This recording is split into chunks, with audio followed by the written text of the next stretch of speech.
Hi everyone, Boomer here in the Dream Giveaway Garage, and happy Wednesday. We made it halfway through the week, so here we go.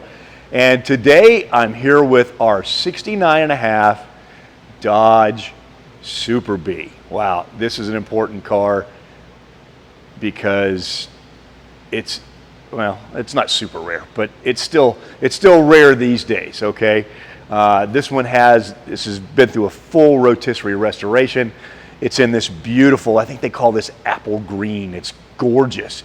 Everything on this car has been redone, and we've got it sitting here today in kind of, we'll just call it display mode. So we've got the hood props up, hood sitting up. Of course, this is a lift-off hood car. But first of all, let's start with what this car kind of came from and what it is. So in 1969, you had the Dodge Coronet, and this is based on the Coronet. All right, and then mid-year, 69.5, that's why we call it a 69.5 Dodge Super Bee. It's 69.5, the half year, Dodge released the 69.5 Super Bee with the A12 package, okay? That A12 package gave you the fiberglass lift-off hood, the 440 six-pack motor. So this is a 440 cubic inch motor with 3 2-barrels on it. Amazing, really cool package. It's a 3-speed automatic transmission. It had the 410 gear in it. This one no longer has the 410 gear. On the restoration, this gear was swapped out for a 355, I believe.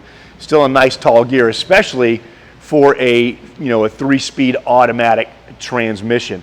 But one of the other things that you got when you got the A12 package was you got the police interceptor suspension. You got the black painted wheels with no hubcaps, okay? And that's all the way around. So we're not missing the hubcaps off of this. This is the way this car came. Now, one of the other important things about this car is these cars came in pillared and unpillared coupes. And you've heard us talk about this before.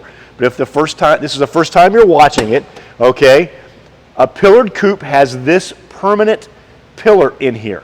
All right, so this does not move. It stays there. Of all the 69.5 Dodge Super Bees that were built, only 153 of them were pillared coupes. So this car starts at one of 153, and then with options, of course, it can work its way down from there.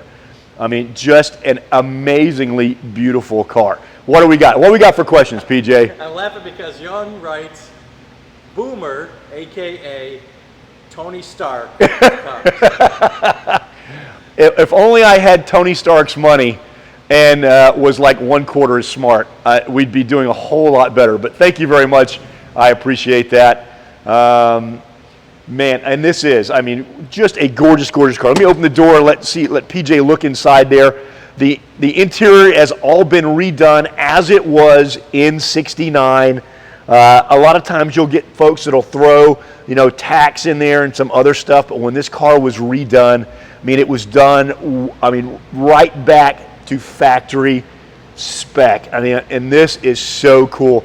You don't see many of these with a 3-speed on the column, but man, this car had one purpose and one purpose only, and that was to go very fast in a straight line. These were drag racing kings back in 69, 70.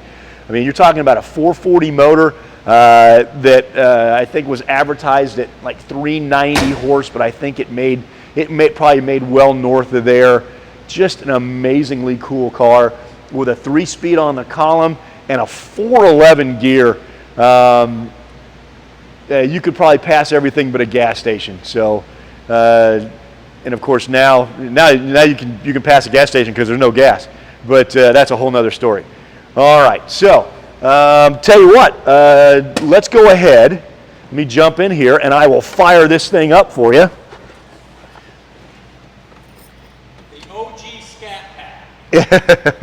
Yeah. All right, here we go.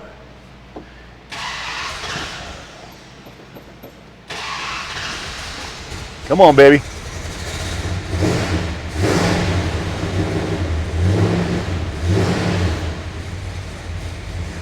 Yeah, this thing has got a really nice rumble to it. That's a stock cam. Just runs so nicely. Car idles well, even when it's cold, which is amazing for these cars. When these cars were new, I mean, especially if you live somewhere cold, holy cow, good luck with getting this thing to start in the morning. Yeah, if I'll have PJ come back around here and I'll show you the interior and on this and why it is really, really neat. You know, turn the lights on so you can see the interior lights on this thing. So basically what you've got is on the left, you've got a clock in the center right in front of you. You've got your speedometer, then you've got your fuel gauge, your temperature gauge, your oil pressure gauge, and your ammeter, your alternator gauge, telling you how much you're putting out. This does have an AM radio in it, and it usually comes on. Yep, there we go. I'm not picking up a station. There we go. So it works. There you go. This car does not have air conditioning, so there's no air conditioner. It does have a heater that comes in here, and it does have a fan. But one of the things I was going to tell you about this car is if PJ can get in there and take a look at it. Look at the speedometer. Hopefully you can see that right here. This is the original mileage for this car. This car, it hasn't been rolled back, hasn't been changed. This car has 27,700 original miles on it. You don't normally find these cars with that kind of mileage. Absolutely amazing. Oh, wow. And I will tell you, it drives as well as it sounds too. About the only issue you really have with this car is because it was a made-to-go fast car with not a lot of thought put into how it's going to stop, it does have four-wheel drum brakes. So no disc brakes on this car, four-wheel drum. So it takes a little bit to stop. It is a bigger car, but you know what? It's all, at that point, it's all about leg pressure. The harder you press, the quicker you're going to come to a stop. But if you won the race, that really didn't matter. All right, PJ, any other questions yet? Mark says the reason they put those wheels on the factory was because they knew people would put aftermarket wheels on it right away. Yeah, I mean, it was, yeah, that and, you know, they just deleted these hubcaps because you didn't need them. This car was going to go racing, so you don't need hubcaps on a race car. So there you go. Joe has a question about when the Hurst Olds will be announced. We are going to do the winner's call for the Hurst Olds tomorrow at 1 o'clock. So tomorrow at 1 o'clock, if you've got, you know, you normally tune in with us here at 4 o'clock, and then Fridays, of course, at 1.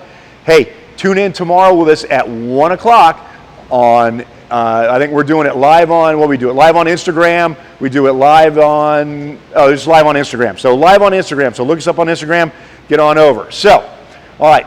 So where do you go to get in on this car?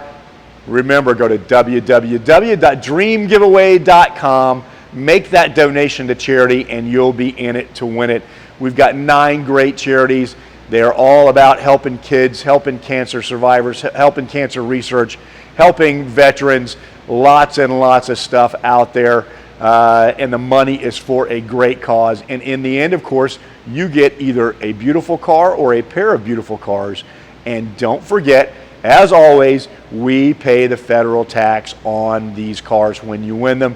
Federal tax on this car, PJ, is, and Boomer doesn't remember. Let's see, it's probably somewhere in that $20,000, $25,000 neighborhood. I'll look that up. Next time we do the car, I'll let you know. But as always, we do pay the taxes on these cars. So when does this one end? This one ends in November, the end of November. So you've got a little bit left on this, but remember, you want to enter early and enter often. You never know when that winning ticket is going to be sold. So go and get your donations in and get in on this thing now. All right.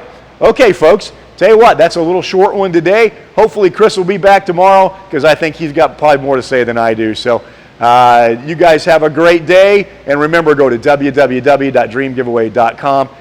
You can see this car along with all the other great cars in the gallery at dreamgiveaway.com. Get in there, browse around, look at our videos, have a good time, and I'll see you next time in the Dream Giveaway Garage.